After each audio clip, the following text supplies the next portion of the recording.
Would you like to reach our film and TV review podcast audience? Do you have a product or service of interest to film and TV home consumers or followers of the entertainment industry? Have a film or show production to publicize? For affordable price plans for all budgets, get in touch and find out about our introductory advertising options. Reach our audience of film and TV viewers and visit our site contact page at filmandtvreview.com, or you can email us at business@filmandtvreview.com. Reach out today.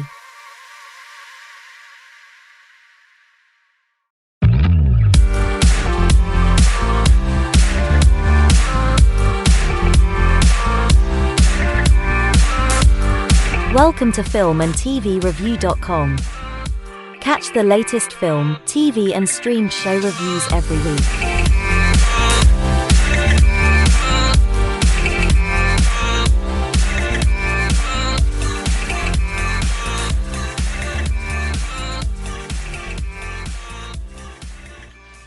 The views and opinions expressed by the authors and those providing comments are theirs alone. They do not reflect the views, opinions or position of filmandtvreview.com or their respective parent companies or affiliates.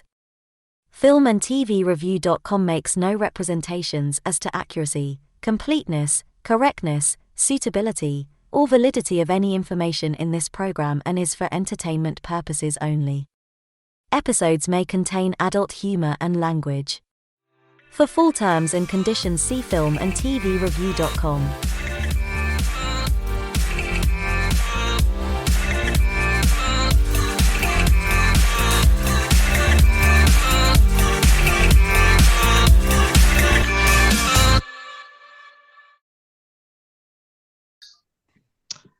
Oh, hello there, and welcome to our monthly roundup of film and TV. I'm joined for quite a few regulars, and I'm, I guess, your host today. It's Jason. So, quite a few releases this month. So, we'll kick off with film I saw, and a few other people did. That is A Haunting in Venice. That was Kenneth Branagh reprising the role of Poirot.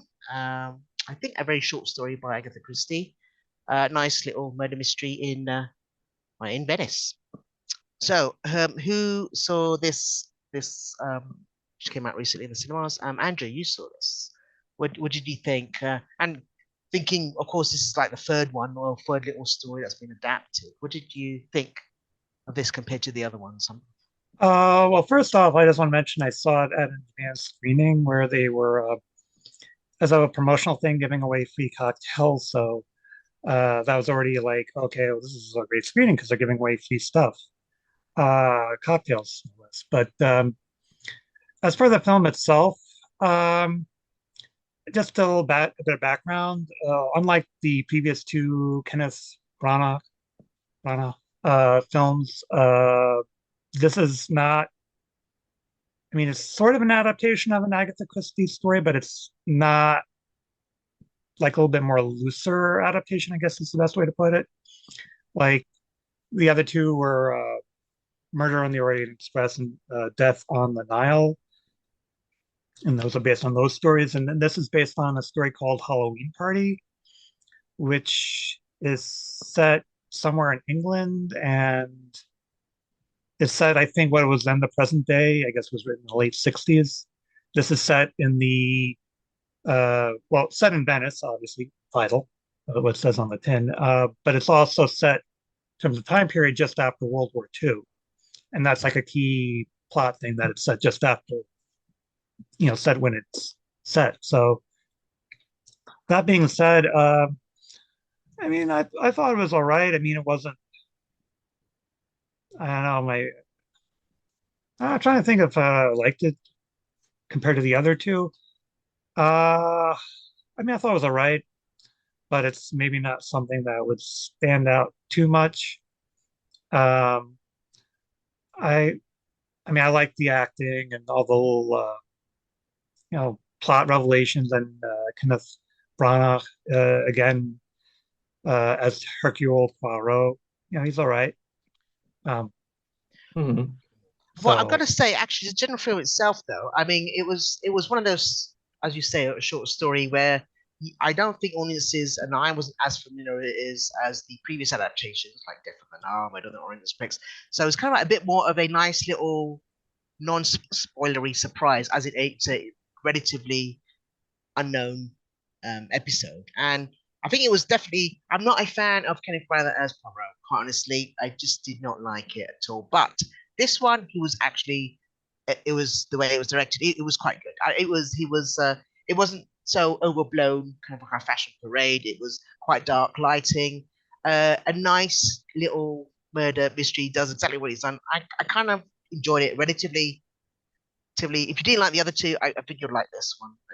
I think because there's a freshness to it, as in it's not. No, we've seen the previous adaptations, year in year out through the decades of Murder the Orient Express and Definitely Not. But I think this one was a bit more quite fun, nice, creepy, and it was actually did what it said on the tin, quite honestly. But Oh, I just want to add, I think the yeah, reason sure. that they did it the way they did it, I mean, yeah, I guess it's part of the story, but it's also a way to keep the budget low. I mean, yeah, they Yeah, shot on location in Venice. They did all the scenes, showing the canals and all that, but a lot of it's just set in that space. mm, So it kind of keeps the budget down by doing yeah. that. But very much kind of like Mary globe lighting, as in almost seems like natural lighting, where you've got a small little central light in the room, and then everything else is darkness, as you quite see. I think adds to the atmosphere, but sometimes I'm thinking, oh, be nice to see what the costumes were like or anything like that. But it's I kind of liked it. Right. Anyone else see that, by the way? Anyone? Oh yeah, it was Richard. Yes. What did you think of it? Yeah, yeah. Out of the three movies with Kenneth Branagh as Hercule Poirot, for me, is definitely my favorite one. Now, that being said, why is that? For Orient Express, and I watched Death on the Nile back in the day, the first version, etc. So this one was a complete surprise to me, and obviously I didn't know who the murderer would be, so that was funnier than actually the Orient Express one and Death on the Nile. Now that being said, I also think actually it's a better movie. The reason would be that, well, there are two main reasons why I feel this way. For me, the first one and even the second one was, in a way, just make a movie as a reason to gather as many stars as you can. Just actually to sell a movie, you are going to put like a huge cast, a bit like Expendables. You can have a poster with a big name everywhere, Johnny Depp and Michelle Pfeiffer and etc. Okay, cool. And then the second one, we have Gal Gadot because she's Wonder Woman, and you have this one, this one. Okay, cool. Now you're gonna say, yes, of course, this one in Haunting in Venice, yes, they had a couple of big names, but big names, not superstars in my opinion. In the end, when you think about it, let's take out Kenneth Branagh, who is also the director. In the cast, now I think about it, like a superstar, Michelle Yeoh, but Michelle Yeoh is an Oscar winner, but she's not ultra well known. She's well known for moviegoers, and that's all, I guess. And who else? Tina Fey, she's a comedian. Well, I'm seriously thinking that it is maybe a lesser known cast, and in a way, I appreciate that because you focus more not on the face that you recognize, but you focus more on the story, on the direction, and everything else. And I thought actually that obviously it's using, that's the second reason why I like it, because I think it's using a lot of direction gimmicks from horror movies or mystery movies, etc. But it works. Obviously, I think it works. I did have a few jump scares. It worked on me, to be honest, and that's a good sign, to be honest. Compared to the two others, who were for me very, very standard, very basic direction. There's nothing I remember that surprised me in the direction of the first two movies. And also, I don't know. Again, I would like to read the original short story, because I think that it's the first time also that there is you learn more about the character played by Kenneth Branagh, and it's more centered about is himself, and also in a way, not going too much into spoilers, but in a way through him and through another character, you can see what it has been like for him growing up, and you learn a lot about him, etc., compared to the two other movies. And they managed to do that in a very, very nice way in regards to writing. It's not too much, and it's not a movie that lasts 2 hours and a half. It's quite a short movie, and it does exactly what it needs to do in regards to, as I said, developing the main character and developing the murder mystery thing, and giving you the chills. So no, I thought it was really well done, honestly. And the reason why I'm saying that and I finished that is that I thought about this movie the day after, in the morning after. Death on the Nile, after watching it, I forgot about it an hour later. So that's a good sign. Excellent. Alfonso, you want to add something to this, to Haunting in Venice? Well, I mostly agree with what Richard said, especially with what he said about the development of Kenneth Branagh character and how. But I think, yeah, Michael Green, which I think it is the scriptwriter, and quite a indie man lately. I think he has done a really good job of just taking what he wanted and twisting it and making it. It was entertaining all the way through. Yeah. And also from a director's point of view, I don't know. I mean, this time, Kenneth Branagh, I don't know if he did the other times, but this time I noticed that he did a little bit of this kind of fish eye, where you can see a lot of stuff because the sun and it's a little bit distorted, the image. It was a choice. I mean, it is a way to make rooms sometimes feel bigger, and maybe it was.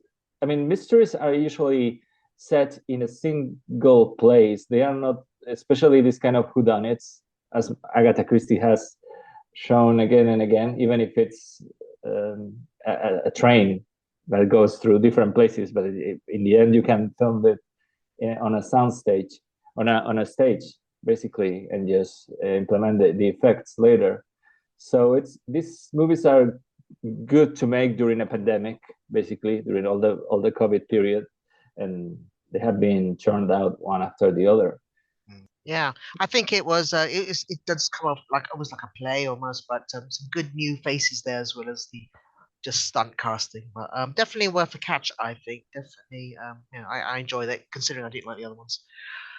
Okay, well thanks for that, Richard and Alfonso. Okay, next, I think another release, kind of relatively medium one, is very topical, is The Creator, and I think that is on the topic of AI. Obviously, it's a bit of the zeitgeist at the moment.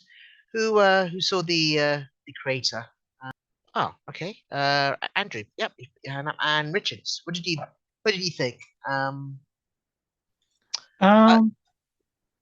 Well, I mean, generally, I liked it for what it was. It was entertaining. A lot of about good action, good. I mean, not the most original story, but I got into it, and I thought John David Washington did an okay job. I mean, is he as good as his father? No, but he still does a decent job. But I know some people are kind of on him, but I thought he was all right in this film. And yeah, I mean, I thought it was decent. I think the issue for me, well, there's two. There's one that it's kind of a common story of, like with Avatar and other things, where someone who's supposed to be fighting against something kind of joins the other side. But I guess to give a little bit more of a backstory here, so I guess it was kind of like, okay, I get it, at least with this character. And the other thing is that, and speaking of things that are derivative, is a lot of people were comparing.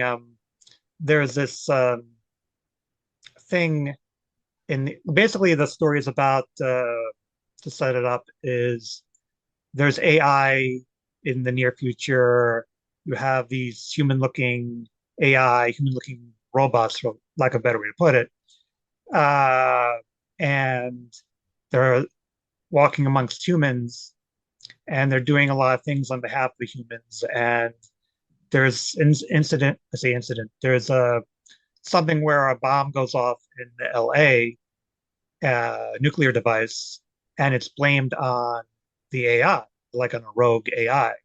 So the president of the US in this fictional universe goes on TV and says, okay, we're not going to hunt down AI, we're banning AI, and we're going to hunt down AI in this rogue country in Southeast Asia where they're putting out this AI that we don't approve of. And it's got such analogies to, I guess, 9/11 maybe, or 11/9, depending on how you look at it. So basically, the US is at a war in Southeast Asia, which also sounds kind of familiar. The US's main weapon in this war, literally, is something called Nomad, which is this flying fortress that can destroy things from orbit, which kind of sounds familiar. It's like, where have I heard this before? And, and getting into that, specifically the director of this film, I guess, was it Gareth Edwards, I believe is his name, Yeah. directed a certain film from that franchise about things being destroyed from orbit by flying fortress. So at first I didn't really dwell on that, but then without spoiling what happens at the end of the movie, I was like, okay, yeah, I've seen this before, and the director has done this before. So it's like, yeah, I kind of. I mean, it's entertaining. I thought it was pretty decent overall, and brings up a lot of things about AI. Is it the best film on this topic? Probably not. I mean, there's probably better films on it, but I thought it was all right. And it looks really good visually. That nothing else that it does looks great. I just felt like some of it just felt very derivative, and particularly the whole flying fortress thing, especially with the ending. Again, not spoiling, but you could probably see where this is going. It just felt very similar to other stuff that's been done and other stuff the director has done. So I'll leave it at that. So I get the impression that it's a bit of a mismatch of certain familiar tropes from sci-fi from the past. But Richard, what did you think? You kind of Well, love it's this very, movie. very good points made by Andrew. But actually, I didn't think about, to be honest, until now, especially the fortress thing. I didn't realize that after watching the movie. Thank you. That's very good points. Anyway, yeah. So, yeah, there are good and bad things to say about this movie. I mean, I said when I left the movie theater that it made me fall in love with movies again.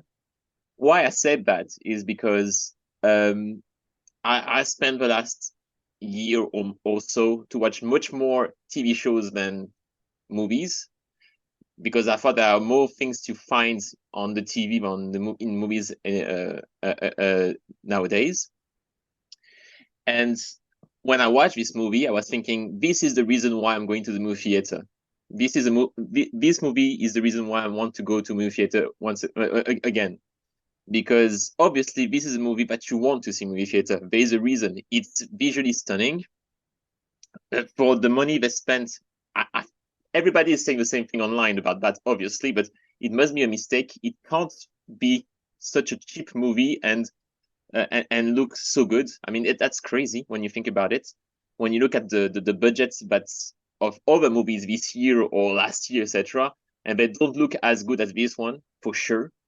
So, but yeah, that's visually, that's one of the maybe the most beautiful movie I've seen this year. I know there was Oppenheimer, but I'm much more impressed by this one than Oppenheimer, to be honest. Okay. Now for the story itself, that's for sure. The story and also other things is definitely a lot of inspirations from a lot of sci-fi stuff that we have seen in the last 40 years. That's guarantee.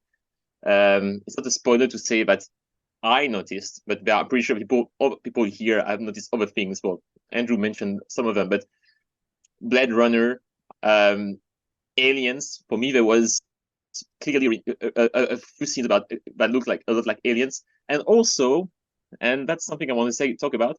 And also, not the scene, but the vibe of the movie made me think about District 9, a movie by Neil Blomkamp. So it's a different story, District 9, for sure. But the vibe, when I say that, actually, I said it's a low budget movie, also District 9, and it is in a way the fight between humans and another species. But the way actually that the AI is portrayed in this movie, the way the robots are behaving and are treated, you can see some similarities. And I wouldn't be surprised if the director was Neil Blomkamp.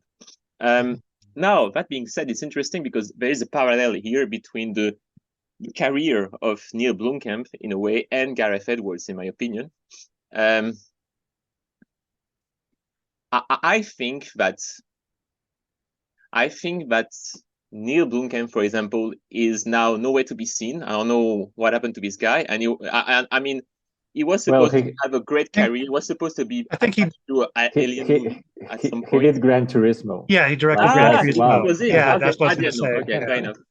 But because so far I thought actually that the Hollywood doors will open to him after 2009 District 9, but for such a long time there was nothing. I didn't know. Okay, he did Gran Turismo, but in a way you can see that these two guys have a lot of talent. Well, yeah, that's what I'm saying. Yeah, he was attached to an Alien 5 or whatever at some point, but nothing happened, unfortunately. But anyway, but yeah, and Gareth Edwards, you can see that he did only, I think, 2.5 movies in the last 10 years. So you can see potential, as I say, but there is definitely something that they need to prove still to everyone.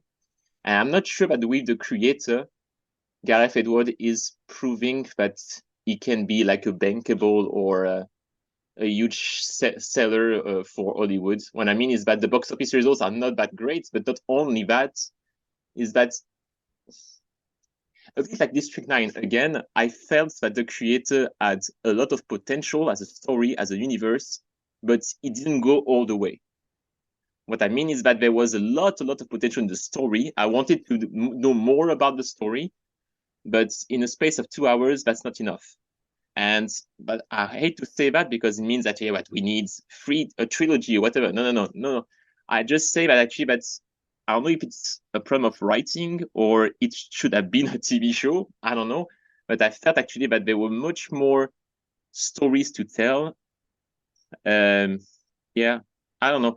The fact that the AI, again, I'm trying not to go to spoilers, but the AI was being blamed for something very important in the movie, that there was clearly a metaphor of American imperialism and that AI was being discriminated, etc. These could have been topics that could have been developed much more, but in the end, they're not really not developed much. They are focusing so much on this character that I couldn't care less, played by the son of Denzel Washington. But actually, they forgot, in my opinion, to deal with much more interesting topics. Okay. So yeah, so that's my 2 cents. All right then. Okay. James, you did see it a few times. I'll just quickly, if you wanted to talk about the creator, I know you did see it a few times. You were a bit enamored with it. I think more so. I did really love it both times, and I saw things the second time that I sort of missed the first time, good and bad, I think. I mean, I don't disagree with any of those points. And I did say in the chat, I don't think it's original in a way at all, but I think the fact that it is derivative, I can see that will rub some people up the wrong way. But for me, it felt like someone who'd kind of watched all these iconic sci-fis over the years and had deliberately put little references into each thing. So I was completely aware quite early on that the Nomad is sort of like the Death Star. But I think this film, there's elements in it of 2001, Alien and Blade Runner have been mentioned. There is a verbal reference to Terminator 1 and 2, and I think there's elements of Terminator 2 in there as well. The police are referred to as RoboCops at one point. It certainly sort of references Spielberg's AI. I think the Neil Blomkamp stuff completely, it reminded me visually of District 9, which is one of the newest ones, and Arrival as well, I think, and Ghost in the Shell. All those films, it sort of I think it knows it's standing on the shoulders of. But whether it's got anything original in it, like Arrival, that it will be the best sci-fi film of this decade, I don't think so. But I think in terms of spectacle, it just looks amazing. It really does. And all the effects look they're clearly CGI effects, but they look very like practical. They look like they're part of the world. And I think personally, I'm getting so tired of very CGI looking effects in a lot of films that I found that sort of a breath of fresh air. It certainly could have done more with the some of the themes and things, but I quite liked how much of the human story that was in there. So I really liked John Washington's sort of relationship with the kid in it. I thought Alison Janney or Janie, I don't know how you pronounce her name, but was really good as an antagonist in it. And there was more moments of humor than I expected in it as well. So I did really enjoy it. I said it was in my top 5 films of the year. I actually checked, and it's probably just outside of that at the moment. So I don't know where it'll land. And it's a shame about the box office because I think people are missing out on a fun blockbuster. But you know, maybe it'll get a bit of a fan sort of appreciation on streaming like Dread did.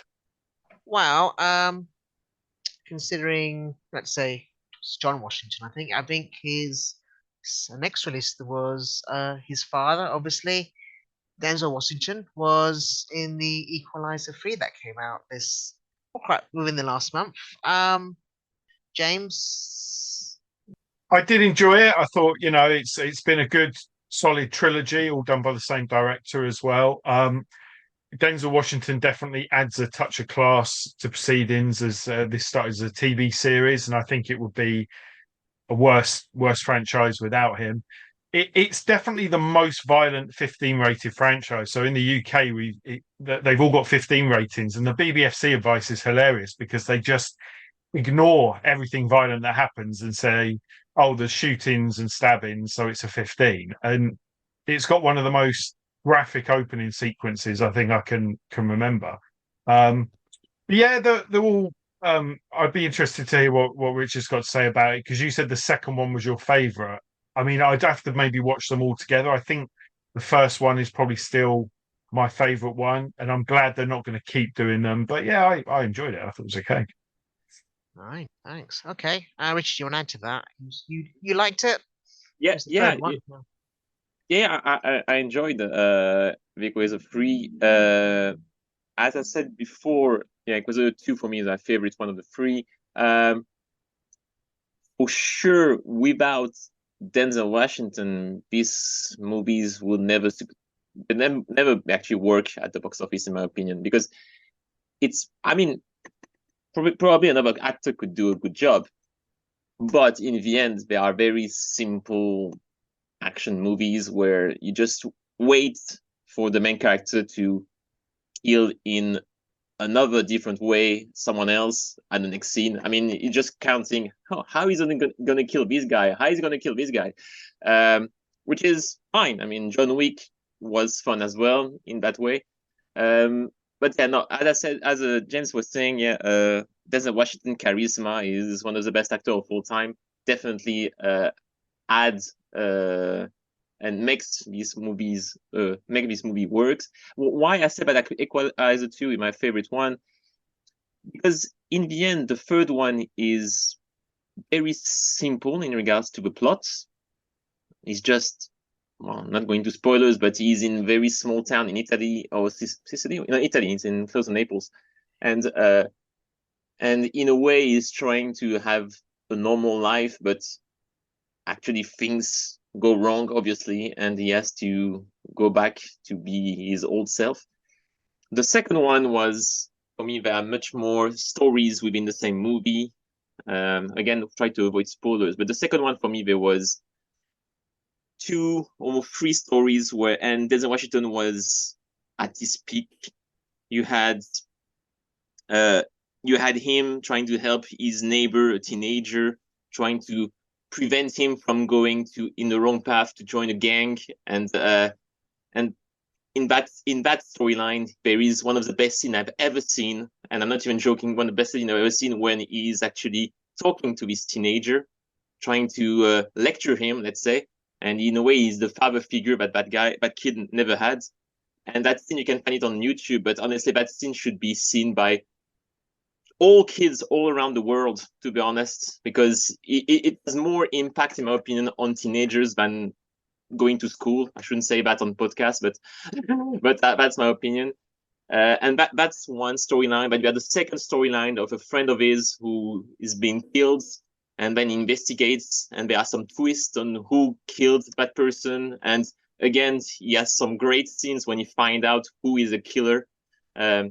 There's so many great moments in Equalizer 2. In Equalizer 3, I'm not sure that there is a great moment of acting by Denzel Washington, but but thanks to his natural acting skills, every time he's on screen, he's amazing. But yeah, that's why I liked Equalizer 2 more. Yeah, I think it makes it half watchable. This franchise, although it was a TV show of Edward Woodward, you can catch that back in the day, which was, I think, in the 80s. Right. Boiling Point was recently on. I know, James, you saw that. That's the TV series, I think, from the original kind of one-take movie. What was the TV show like? I think it just started an episode. Well, I saw 40 minutes of it, I'll be honest, Jason. And that's a bit unfair. So yeah, Boiling Point, it started as a short film and then become like a feature film. It's set in a London restaurant with Stephen Graham as the head chef.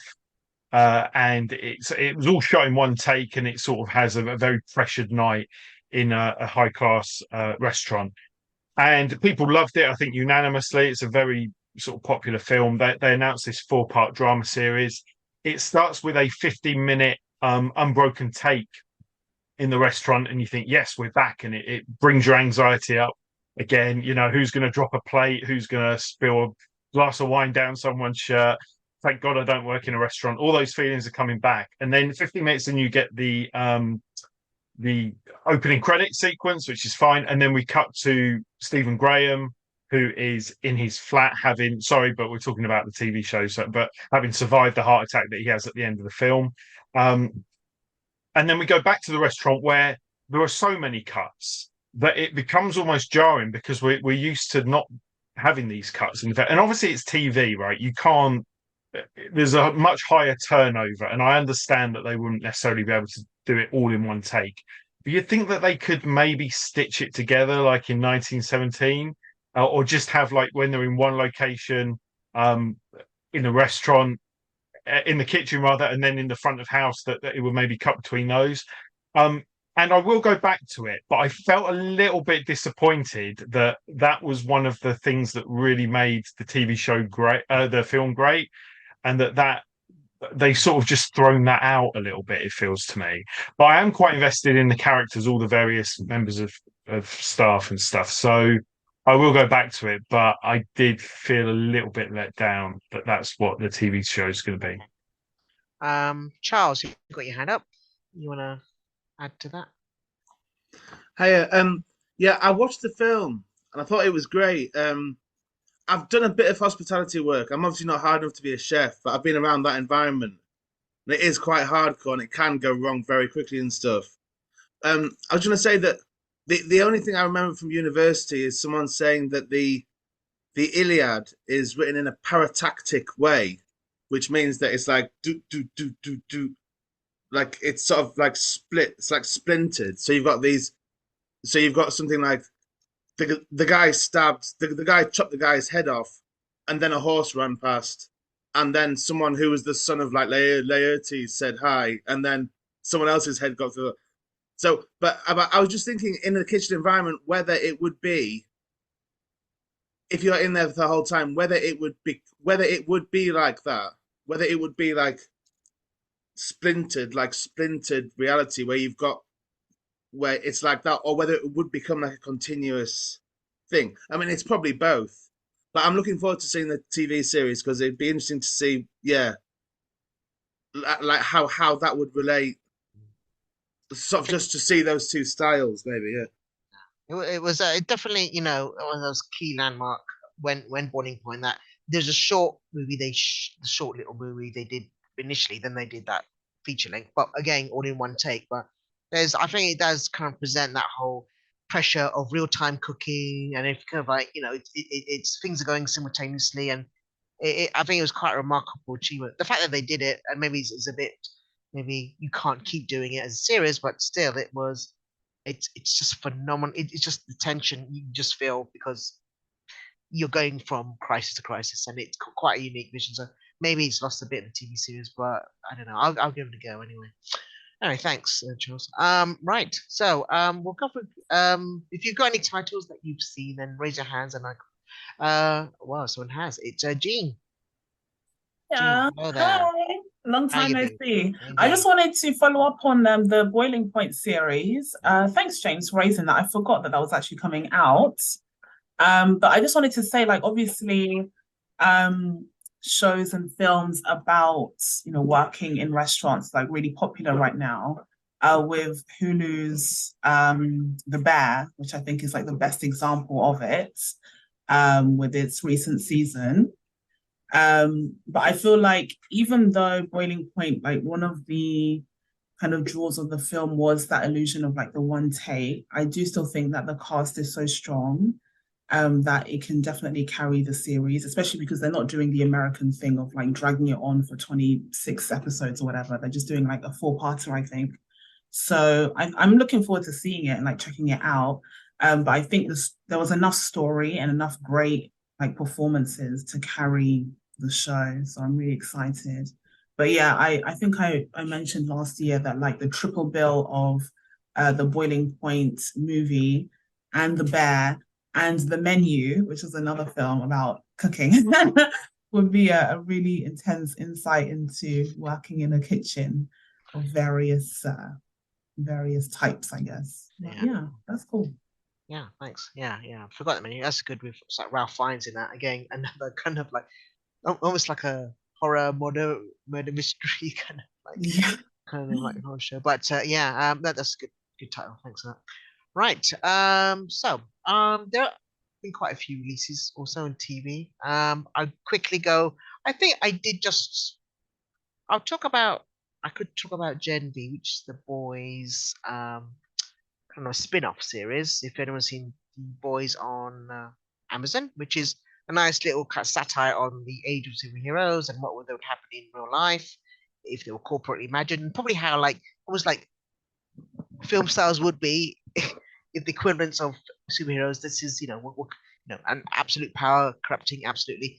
I get Gen V, which I just saw recently. I guess is based in the high school setting of those who are auditioning to get into that group, and it's doesn't pull its punches on that. It's got. I don't know if anyone's seen it. I was fearing it was going to be a bit cheesy, and I mean, you know, you can't really replicate The Boys, you know, with that very adult kind of like themes to it. But it does go in places that you don't expect to see on a TV show. Anyone else see that? Four participants raise their hand. Yes, let's see. Who? Alfonso, you saw Yeah. Gen B. What did you think? You're familiar with The Well, Boys, I obviously. I have just watched a few episodes of The Boys. I want to continue with that. I just wanted to check out the GMV because I felt like superheroes plus this kind of crazy tone plus university could be a great excess. So I just wanted to know what it was about and how far would they push it.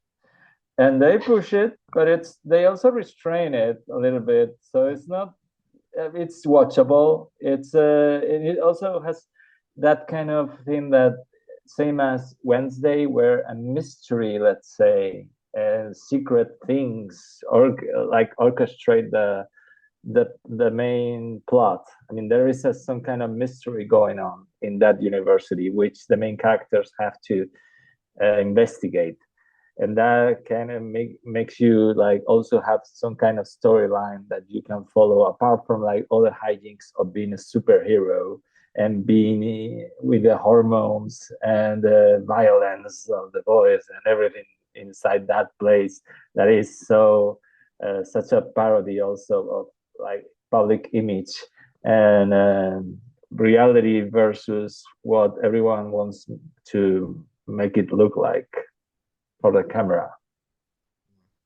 So I enjoyed it basically, and I'm gonna keep watching. Yeah, it's got kind of watchability to it. So quite a hard act to follow the boys, but which is if you haven't caught that, then catch that. Right. Oh, let's see. There's a few other people. Just did you want to mention, sorry, something on Gen V before going on, Andrew or G? Did you? Yeah, I mean, I liked it so far. It's only the first 3 episodes, but yeah, it ends on a cliffhanger, the third episode, so it's like, okay, what happens next? That kind of thing. Being a spin-off of The Boys, I pretty much knew what to expect and knew that kind of tone and their dark humor. But I think for me, what makes it unique, and I think it was already touched on by Alfonso and everyone else, as being set at the university at Godalming University, and there are nods to the boys, events of The Boys. I guess it's set after season 3. Like I think they reference those events. And there is a season 4 of The Boys that's I guess coming out next year. That's already been filmed. Anyway, but Gen V bringing up a lot of the issues that young people face. You have for each episode, there's like a warning or something like caution. This episode contains scenes of self-harm or scenes of suicide or scenes of whatever. They're getting to spoilers. There's a lot of that. There's also body image and body positivity. So a lot of just issues that young people face. Also issues of, I guess, race, but also issues of gender identity. There's a character where that's kind of a factor. So, and it just makes you think about, because on The Boys you have the whole thing about Compound V, and they take Compound V, this chemical substance, whatever, that gives them superpowers. But here you have people who give into it as children, as babies or whatever, and you see the impact, the effects that it has. And you think, oh, superpowers is great, having all that, and you find out the effects that it has, both physical and psychological, and it's not such a good thing. And you could also use it for real life. The idea of, you see these fake videos, or real videos in universe, but fake videos for us, promoting Godalming University. You could see them on YouTube. Come to Godalming University and do this and do that. And the idea of like, oh wow, it looks like a wonderful, fantastic place, and then you scratch beneath the surface, and you find out, oh no, it's not such a wonderful place. And that's something that they're touching on in terms of the plot and the story, getting to like, what's really going on. And you get a sense that that's what they're going to focus on for the rest of the season. So, yeah, I mean, I like it so far, and kind of curious where it's going to be headed next. So, Okay, that's where I'm at. Jean, you had your hand up. You wanted to mention. Yeah, I just wanted to say, so I didn't realize that there were 3 episodes already out, actually. I only watched the first 2. It's tough because I love The Boys. I really do. It's a great series. I'm a huge fan of it, and I like its like alternative take on like the superhero genre. But the spin-off is like a good show, but like I don't care. Is that does that make sense? Yeah, it does. It's a good show. Like objectively, it's good, and like I'm having a good time, I guess. But like, if as soon as the episode is finished, I can't name a single character. I can't really remember what happened moments ago. Like it's bizarre. Like I've just checked out. It's weird. I don't There's know. no kind of like big arc that this is the main thrust of the story. It's more like this happens, this might be Yeah. connected to this. It's kind of like high school. Is it drama? Is it I know it's an adult, some not comedic, dark humor into it, but it's like Yeah. I know that's the boy, that's the thing, but the boys or does that, but it has this big story arc it's telling, and that's the narrative like spine to it. But this It's is like it's they all over the haven't. place. It's like they haven't left the CW a little bit. Kind They're of, not in- yeah. Yeah. Alright. It's kind of, yeah, CW by proxy of The Boys, but it's a college series though. I wanted to correct. It's a college series, not high school. And the reason why I mention it is because I've always had a gripe with Hollywood, like depicting like young teenagers that are like supposed to be 14, 15 as like 25-year-olds. Like that's always annoyed me. So at least it's a college series. Yeah.